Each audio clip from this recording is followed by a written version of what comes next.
Earlier this week, UK Prime Minister Keir Starmer hinted at further alignment between the UK and the EU single market, saying it would be preferable to a UK-EU customs union. According to The Observer, Downing Street is now exploring the possibility of a Swiss-style dynamic realignment deal with the EU, which would involve sector-by-sector agreements in the single market, rather than pursuing a bespoke customs union as supported by the Liberal Democrats and some senior Labour MPs. So, in this video, we'll explain why Labour wants a Swiss-style trading relationship with the EU, and how they're going about it.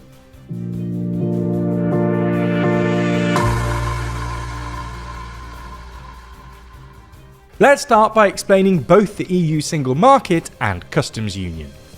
The EU's customs union includes all 27 EU member states, plus Monaco, Andorra, San Marino, the British military bases of Akrotiri and Dekelia in Cyprus, and Turkey, and consists of two agreements. The first is to remove all tariffs on goods traded between members, and the second is to apply a common external tariff to goods imported from outside the Union, so that all countries apply the same tariffs to external imports. This facilitates trade by removing the need to prove the origin of goods traded within the customs union, but also means that countries are unable to set their own tariff rates, reducing their scope to run an independent trade policy. The EU single market, meanwhile, is a common set of laws regulating the movement of goods, services, people and capital inside the bloc. It covers all 27 EU member states, plus Norway, Iceland, Liechtenstein and Switzerland, and is intended to stimulate trade, fuel growth and competition, and give businesses greater access to the European market.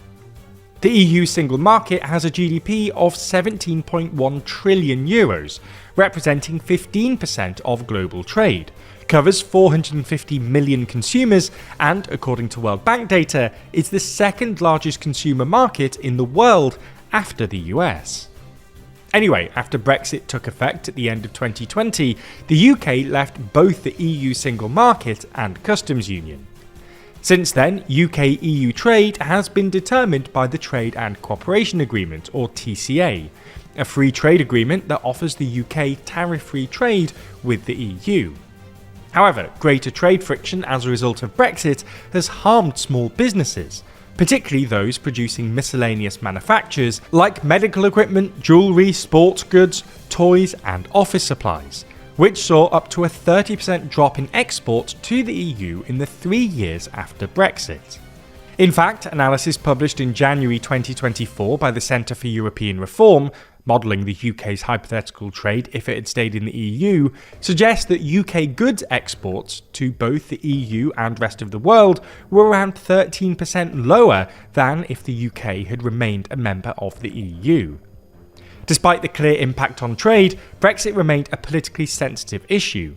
So, in their 2024 manifesto, Labour ruled out rejoining either the EU's customs union or single market, pledging instead to reset relations with the bloc. Since Labour took office, the UK has signed agreements with the EU on fishing, food standards, youth mobility, carbon pricing and electricity trading, while Starmer has repeated his manifesto pledge that the UK will not rejoin the EU's single market or customs union. In recent months, however, there have been growing calls for closer UK-EU trade relations, driven largely by economic concerns.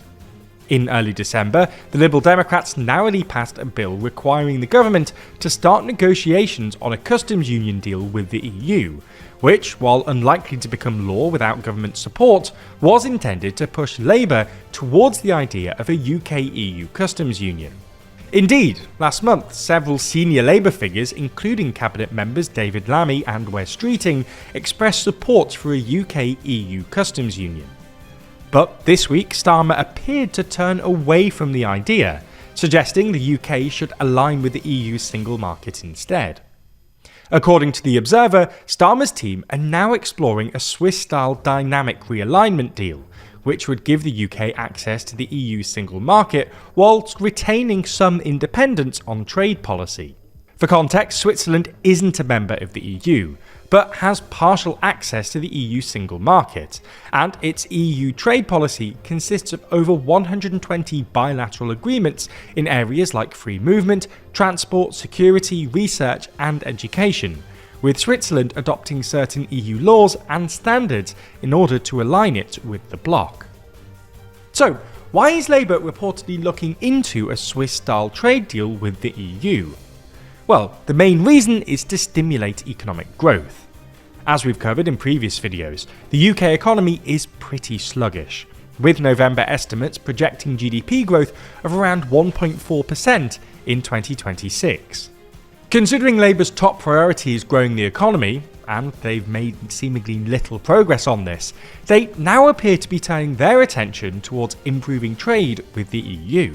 The government argues that a UK-EU customs union might force it to give up the trade deals it's already signed with the US and India, by subjecting the UK to the same tariffs as the EU, whereas greater single market alignment would allow the UK to maintain more freedom over its trade policy.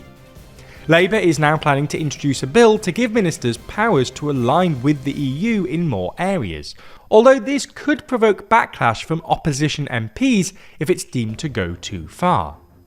The second reason Labour want a Swiss-style trading relationship with the EU is that it would be less politically risky than formally taking the UK back into either the customs union or single market. YouGov polling from June shows there's very little difference in public sentiment towards rejoining the customs union versus the single market, with both options supported by just under half of respondents. But there is notably higher support for a quote closer relationship with the EU without rejoining.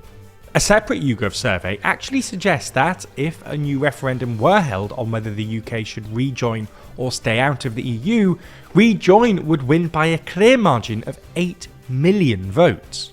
However, there are sensible reasons why Labour wouldn't want to reopen the Brexit debate with another vote. Firstly, the potentially toxic nature of another debate on the EU and national sovereignty, and secondly, the fact that one of the key architects of Brexit, former UKIP leader Nigel Farage, is now leading the opinion polls with Reform UK.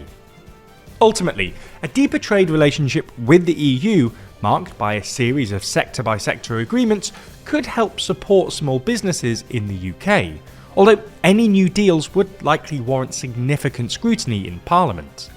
For the UK government specifically, the high levels of public support for closer relations with the EU and Labour's desperate need for good news suggest they should make this a priority in 2026.